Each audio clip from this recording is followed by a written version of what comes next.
साथियों, भाई बहनों, नमस्कार। आज जो मैं इतिहास के अंतर्गत आप लोगों को जो भी जानकारी दूंगा वो मैं इतिहास से मैंने जो उठाया है उसे लिया है कि कब कब हमारी संस्कृति को चुनौती दी गई और कब कब इतिहास में हमारी भारतीय संस्कृति का विनाश किया गया।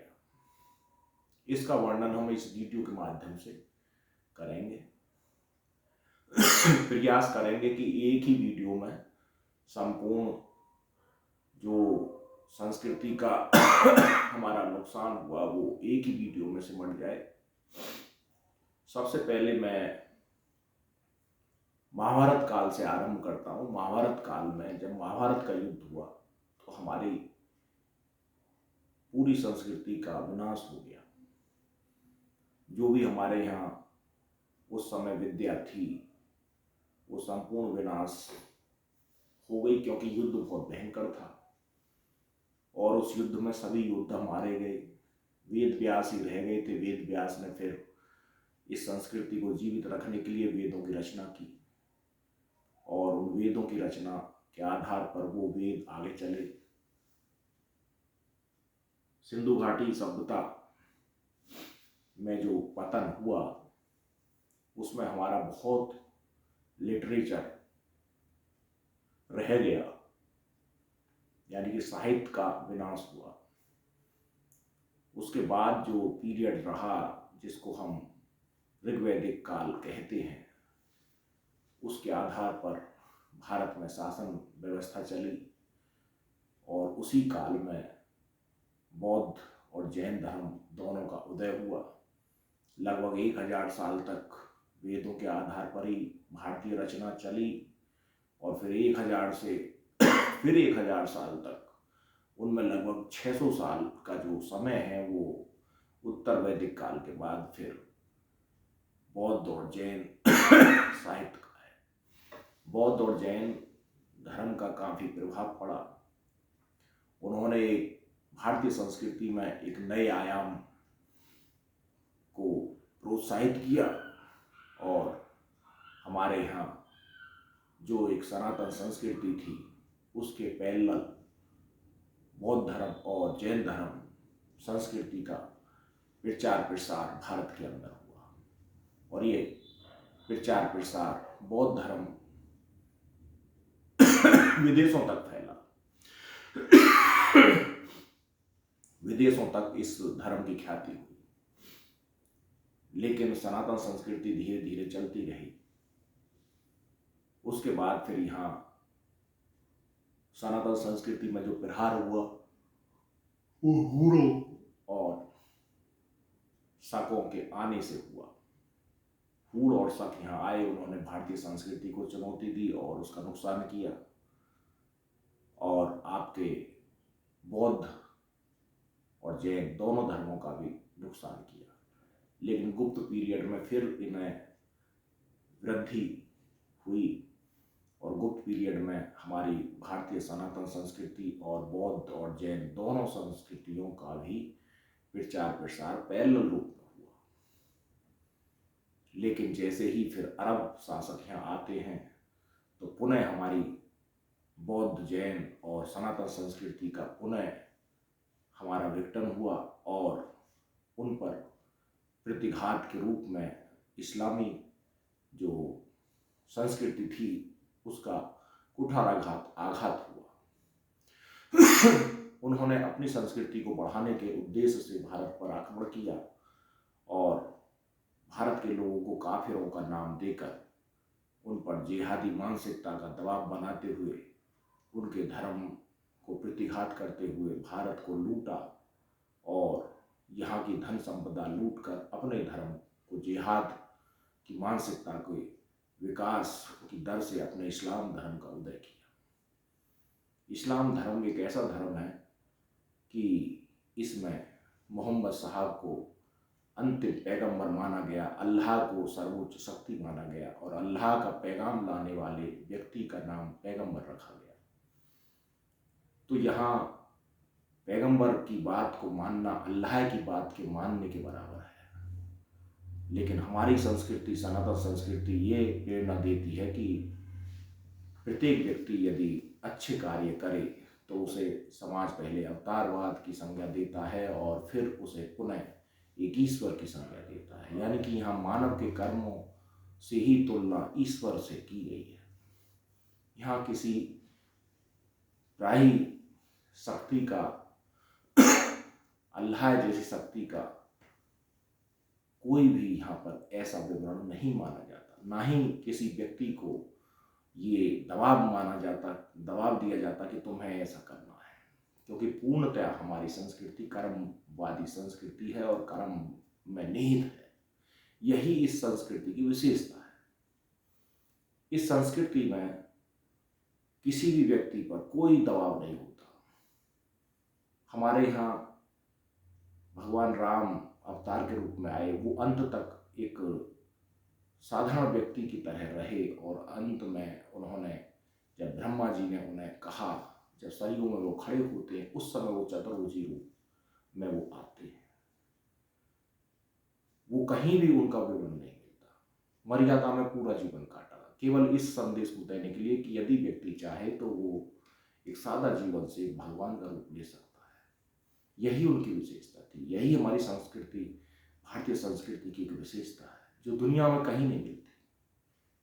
ऐसे ही भगवान कृष्ण, उन्होंने 2 बार अपना रूप दिखाया और उन्होंने पूरा एक मैसेज गीता के माध्यम से पूरे संसार को दिया, जिसमें उन्होंने कर्म पर निहित पूरे व्यक्ति के आचरण को परोसा और उसे पूरी दुनिया के सामने प्रेषित किया कि सब कुछ कर्म में निहित है। कर्मण्येवाधिकारस्ते मा फलेषु कदाचन, यही उनका उपदेश है, जो कि किसी दूसरे धर्म से अतुलनीय है। इसकी तुलना नहीं की जा सकती। ये ही संस्कृति की, भारतीय संस्कृति की विशेषता है जो कहीं भी आपको नहीं मिलेगी। अगर गीता का अध्ययन कर लिया जाए तो ये समझो कि कम से कम हमने 20 वर्ष या 30 वर्ष के कंदरा में जाकर जो हम तपस्या करके ज्ञान प्राप्त करेंगे, उतना ज्ञान हम गीता को पढ़ लेने से कर लेंगे। ये उस ग्रंथ की ताकत है। तो हमारी संस्कृति से तुलना नहीं की जा सकती। और इसी आधार पर यदि मैं इस्लाम धर्म में देखूं तो वहां अल्लाह का पैगाम माना जाता है, अल्लाह को सर्वोच्च माना जाता है और अल्लाह के सिवा किसी दूसरे शक्ति को कहीं भी नहीं माना जाता है। जबकि हमारे यहाँ अल्लाह की शक्ति के रूप में एक साधारण जीवन यापन जीने वाला व्यक्ति यदि वो अवतार का रूप लेता है तो उसे जब अवतारवाद की संज्ञा में निहित होकर उसे ईश्वर का रूप दिया जाता है। यहाँ किसी को पैगाम, जैसे यहाँ अवतारवाद होता है, अवतारवाद की संज्ञा दी जाती है, तो अवतारवाद में भी उसे कर्म करने पड़ेंगे, तब उसे अवतारवाद की संज्ञा दी जाती है। तब उसे अवतार पब्लिक कहेगी, समाज कहेगा और फिर उसे एक ईश्वर के रूप में मान्यता मिलती है। जबकि वहाँ पैगाम लाने वाले व्यक्ति को पैगंबर की संज्ञा दी जाती है और पैगंबर की बात को ईश्वर की यानी अल्लाह की बात के समान माना जाता है। अंतिम अवतार उन्होंने मोहम्मद साहब को ही माना, उसके बाद वो किसी को नहीं मानते। जबकि हमारी संस्कृति में यदि कोई व्यक्ति श्रेष्ठ कार्य करता है तो उसे अवतारवाद की संज्ञा कभी भी दी जा सकती है, क्योंकि कर्म में निहित है ये संस्कृति। तो जब यहाँ अरबी लोग आए तो उन्होंने हमारी संस्कृति को इतना नुकसान दिया कि उन्होंने नालंदा, विक्रमशिला, तक्षशिला जैसे जो हमारे उस समय विश्वविद्यालय थे, भारतीय संस्कृति का एक केंद्र था, उन्हें तोड़ा गया, उन्हें जलाया गया।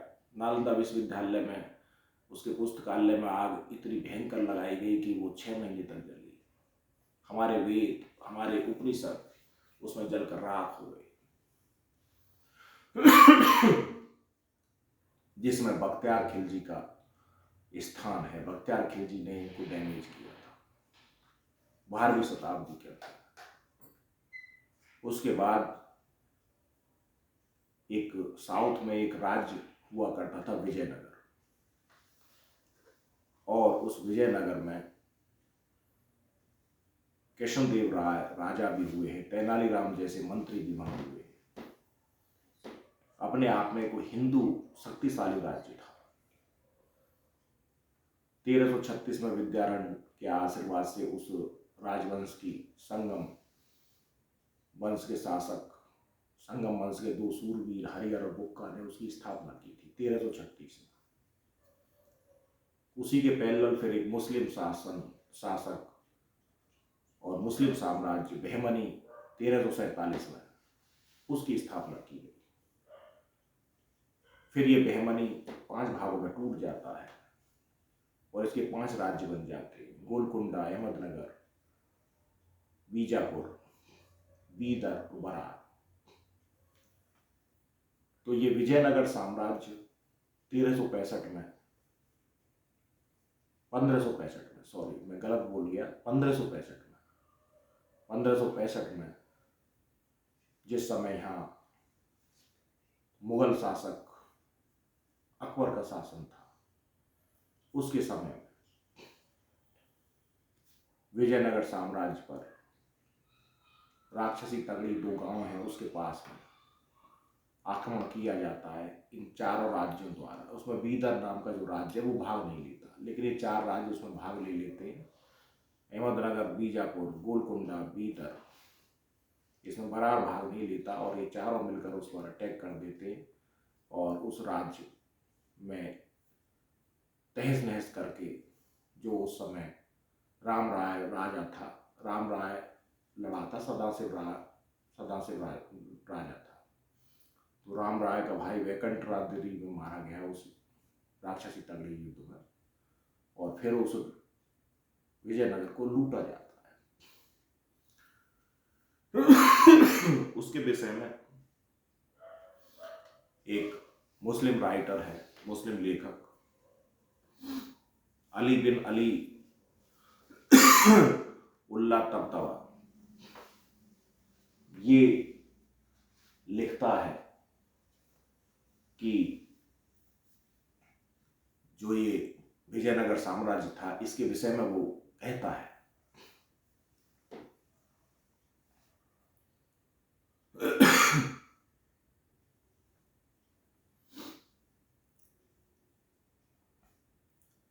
तो तबतवा कहता है कि कुफ्र का दमन हुआ है और काफिरों का विनाश हुआ है। कुफ्र का दमन कहता है, काफिरों का विनाश कहता है। विजयनगर साम्राज्य के लुटने पर, उसका विनाश होने पर काफिरों का विनाश बताता है। ये तबतवा के शब्द है। इसी व्यक्ति ने एक और बहुत प्रसिद्ध पुस्तक है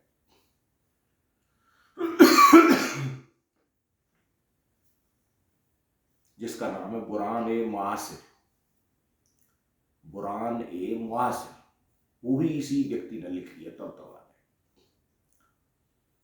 तो इस मानसिकता से हमें ये पता चलता है कि हमारी जो संस्कृति थी वो कितने विनाश और कैसे समय पर विनाश हुई। 1565 में ये युद्ध होता है। उसी समय हल्दी घाटी का युद्ध 1576 में लड़ा जाता है, जो महाराणा प्रताप जिसमें हारते हैं। हालांकि बाद में 1597 में महाराणा प्रताप की मृत्यु होती है। वो 21 वर्ष तक संघर्षरत रहे थे। तो ये ऐसे युद्ध हैं जिन्हें हम अपनी संस्कृति पर आघात मानते हैं और इन युद्धों के द्वारा हमारी संस्कृति पर प्रहार हुआ। ऐसे ही 13वीं शताब्दी में जिस समय अलाउद्दीन खिलजी राणा रतन सिंह पर आक्रमण करता है पद्मनी के वजह से, वो भी एक भारतीय संस्कृति पर प्रहार ही माना जाएगा। उसके बाद फिर यदि भारतीय संस्कृति पर हम प्रहार मानते तो फिर एक युद्ध जो माना जाता है वो 1556 में जो हेमू जिसमें हारा और अकबर इसमें जीतता है। अकबर, जबकि अकबर के पैर उखड़ गए थे, अकबर ने तैयारी कर ली थी यहाँ से भागने की, लेकिन इतिहास पलट जाता है और हेमू की हार 1556 पानीपत का द्वितीय युद्ध। हेमू अंतिम हिंदू सम्राट था, हिंदू शासक था और हमारी संस्कृति को फिर एक झटका लगता है। इसके बाद फिर कभी भी ऐसा मौका नहीं मिलता और हालांकि एक युद्ध पानीपत का तृतीय युद्ध 1761 में और लड़ा गया, जिसमें मराठों की काफी हार हुई, मराठे बुरी तरह पराजित हुए और हमारी संस्कृति का विनाश हुआ। फिर हम अपनी संस्कृति का विनाश अगर मान सकते हैं तो ब्रिटिश पीरियड में, जब यहाँ अंग्रेजों का शासन था, तो चूंकि अंग्रेज अपने धर्म का प्रचार प्रसार तो करते थे, लेकिन उन्होंने जिहादी मानसिकता ना रखते हुए इतना ज्यादा ध्यान जितना अरब लोगों ने, तुर्क लोगों ने, मुगल लोगों ने हमारी संस्कृति पर प्रहार किए, उतना कार्य अंग्रेजों ने नहीं किया। अंग्रेजों ने जो हमारे धर्म में जो कुप्रथाएं थी, जैसे सती प्रथा, उन्हीं को उन्होंने रोका और एक सही मानव जीवन की ओर प्रेरणा देते हुए उन्होंने अपना शासन किया। हालांकि जिस समय देश आजाद होता है तो आजादी के वक्त जो 5-7 लोग मारे गए, 5-7 लाख लोग मारे गए, 5-7 लाख लोगों के बलिदानों से हमें आजादी मिली थी, उसे हम भारतीय संस्कृति पर प्रहार अवश्य मान सकते हैं। भारत पाकिस्तान के बीच में जब बंटवारा हुआ तो बहुत लोग वहां से पलायन करके यहाँ आ गए, घर बार छोड़ गए और वो अपने जान बचाते हुए भारत में बसे। वो अपना सब कुछ वहीं छोड़ आए और कुछ लोग मारे गए। तो ये वो समय था जिसमें बड़े बलिदान देने के बाद उन्हें भारत में एक जीने की एक किरण दिखाई दी और उन्होंने अपना जीवन यापन किया। बंबई जैसी जगह में आकर बसने वाले बहुत लोग उस समय के शरणार्थी आज भी मौजूद हैं।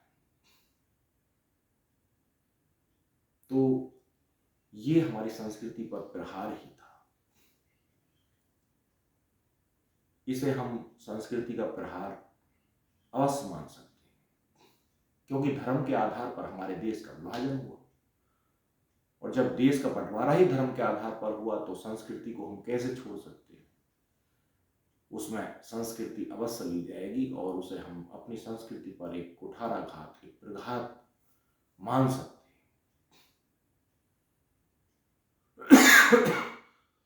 तो ये कुछ ऐसे अंश हैं जो मैंने इतिहास में जगह जगह से उठाए और आप लोगों तक ये विचार पहुंचाए, अपनी संस्कृति कैसे कैसे उस पर प्राणघातक प्रहार हुए उनको समेटा और आप लोगों तक ये विषय पहुंचाया। तो मैं ये आप लोगों से अनुरोध करूंगा कि अपनी संस्कृति को पहचानो। भारत संस्कृति से श्रेष्ठ कोई संस्कृति नहीं हो सकती, क्योंकि इसमें आप लोगों को समस्त अधिकार दिए हुए हैं। कर्म प्रधान हमारी संस्कृति है और कर्म में निहित है। आप यदि अपने कर्म के अनुसार श्रेष्ठ कर्म करते हैं तो आप लोग बहुत उच्च स्थान पा सकते हो। एक दिन आपको समाज अवतार कहेगा, एक दिन आपको समाज अवतारवादी संज्ञा लेते हुए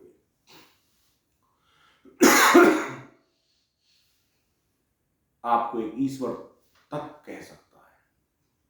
इतना बड़ा अधिकार ये संस्कृति देती है, जो दूसरी किसी संस्कृति में नहीं है। तो मैं